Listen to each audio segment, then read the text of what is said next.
The wind howled across the empty train station like a living thing, sharp and unkind, cutting through every gap in the old wooden benches and rusted metal beams. Snow fell heavily that night, blanketing the entire town in white silence. The last train had already left hours ago, and the station was supposed to be closed. But someone was still there. She was curled up on the cold bench near Platform 2, her body trembling uncontrollably. A worn-out nurse's uniform clung to her thin frame, damp from melted snow. Her lips were pale, almost blue, and her hands were pressed tightly against her chest as if trying to hold herself together. A small medical bag sat beside her feet, half open, empty except for a few bandages and an old stethoscope. Her name was Emily Carter. She had been working double shifts for weeks at a small rural hospital, trying to save every penny she could to send back home to her sick mother. That evening, she had missed the last bus due to an emergency delivery case. She helped bring a premature baby into the world, refused to leave until the child was stable, and by the time she stepped out, the world had turned into a frozen storm. She had walked for nearly 2 hours in the snow before reaching the train station, hoping for shelter, warmth, or maybe just a place to wait until morning. But now exhaustion had taken over. Her eyelids felt heavy. The cold wasn't just outside anymore. It was inside her bones. Just a little rest, she whispered to herself, curling tighter. Her breath slowed. The world blurred. And then footsteps. At first, she thought she was dreaming. The sound of boots on snow echoed through the empty station, steady and confident. Someone was approaching. A tall man stepped into the dim light of the platform lanterns. He wore a heavy black coat, a wide-brimmed cowboy hat dusted with snow, and leather gloves. His presence didn't match the place at all. He looked like someone who belonged on open land, riding horses across endless fields, not standing in a forgotten train station in the middle of a storm.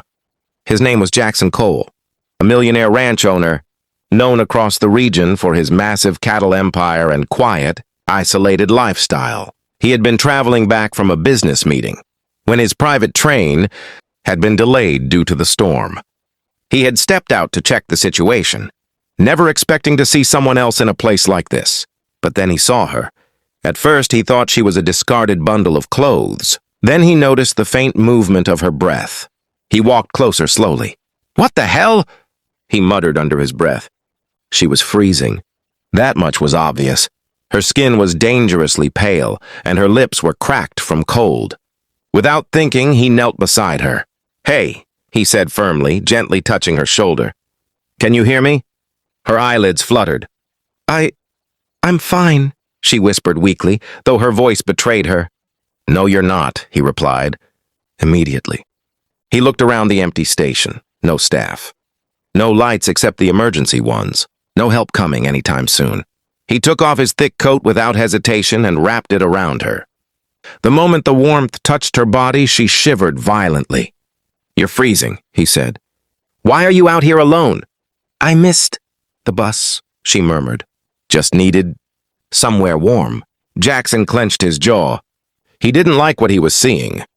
He had built his life in harsh environments, storms, droughts, cattle emergencies, but something about a helpless stranger left out in the cold bothered him in a way he couldn't explain. "Can you stand?" he asked. She tried. Her legs gave out instantly. Without another word, he lifted her into his arms. She was lighter than he expected. Too light. "I've got you," he said firmly as he carried her toward the station's small waiting room. Inside, it was slightly less cold, but still far from safe. He placed her on a bench and immediately pulled out his phone. "No signal," he muttered. "Of course." He looked back at her. Her breathing was shallow now. "Stay awake," he ordered. "Don't you dare fall asleep." "I'm tired," she whispered. "I know, but you sleep now, you might not wake up." That made her eyes open slightly wider. Jackson quickly scanned the room. Old vending machine, broken heater, emergency blanket box, empty. He exhaled sharply, thinking fast. Years of managing crises on his ranch had taught him one thing. When help isn't coming, you become the help. He pulled off his sweater, then wrapped it around her again, layering whatever warmth he could give. "Why are you doing this?" she asked faintly. He paused for a moment. "Because you're here," he said simply. "That's enough." She studied him weakly, as if trying to understand whether he was real or just part of her fading consciousness. "What's your name?"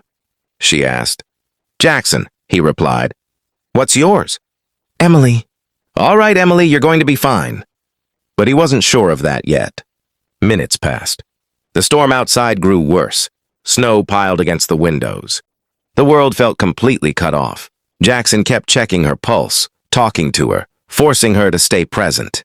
He even stamped his feet occasionally, trying to keep heat in his own body while giving most of his warmth to her. At some point, she spoke again. "You didn't have to stop." "Yes, I did." "Most people wouldn't." He looked at her for a moment. "Then most people are idiots." That made her weakly smile. It was small, but it was there. Hours passed like that. Time lost meaning inside the storm.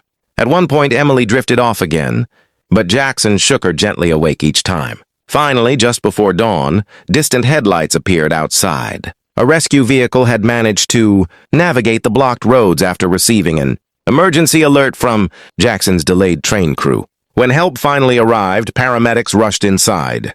"She's hypothermic," one of them said immediately. Jackson stepped back, letting them take over. But he didn't leave her side until they placed her on a stretcher. As they prepared to take her away, Emily reached out weakly. "Wait." Jackson leaned closer. "You came back for me," she whispered. "I never left," he replied. Her fingers slipped from his hand as she was taken out into the cold morning light. Jackson stood there for a long moment, watching the ambulance disappear into the white horizon. He told himself it was just a coincidence. Just a moment. Just another stranger. But something about it didn't feel temporary. Days passed. Emily recovered slowly in the hospital. The doctor said she had arrived, just in time, another hour in the storm, and she might not have survived. She remembered fragments of that night. The snow, the cold, the warmth of a coat, a voice telling her to stay awake, and a man who didn't let her disappear. She asked the staff about him, but no one had much information. Just that a cowboy-looking businessman had brought her help. She tried to convince herself she imagined him, until one afternoon the hospital doors opened, and there he was, standing there like he didn't belong in a place of white walls and medical machines, holding a simple paper bag in one hand. "You owe me a coat," he said casually. Emily blinked in shock. "You really came?" Jackson shrugged slightly. "I was in the area." That was a lie. He had driven 3 hours through rough weather just to check if she was okay. She smiled faintly. "I thought I imagined you." "I get that a lot," he replied. From that day, something changed. He started visiting more often. At first, it was simple, checking on her recovery, bringing food, asking about her health in his blunt, practical way. Emily, in return, told him about her life, her struggles, her work at the hospital, and her mother. Jackson listened more than he spoke. And for a man who owned vast lands and countless businesses, he found himself strangely drawn to the quiet honesty of a nurse who had nothing, but still gave everything. One evening, as snow began falling again outside the hospital window, Emily looked at him. "Why did you really help me that night?" she asked. Jackson didn't answer immediately. He looked out the window as if searching for the right words. "Because," he said finally, "you looked like someone who still had something to fight for. And I know what it feels like when the world tries to take that away." Silence followed. Then Emily said softly, "I think you saved me twice, once in the snow and once after." Jackson didn't respond, but something in his expression softened. Weeks turned into months. She recovered fully. He stayed longer each visit. What began as chance turned into connection, and what began as survival turned into something neither of them expected. People in town later said it was impossible that a millionaire cowboy and a small-town nurse had nothing in common. But history, as it turned out, disagreed. Because sometimes love doesn't arrive in comfort or timing. Sometimes it arrives in a storm, at a forgotten train station, when one person chooses not to walk away,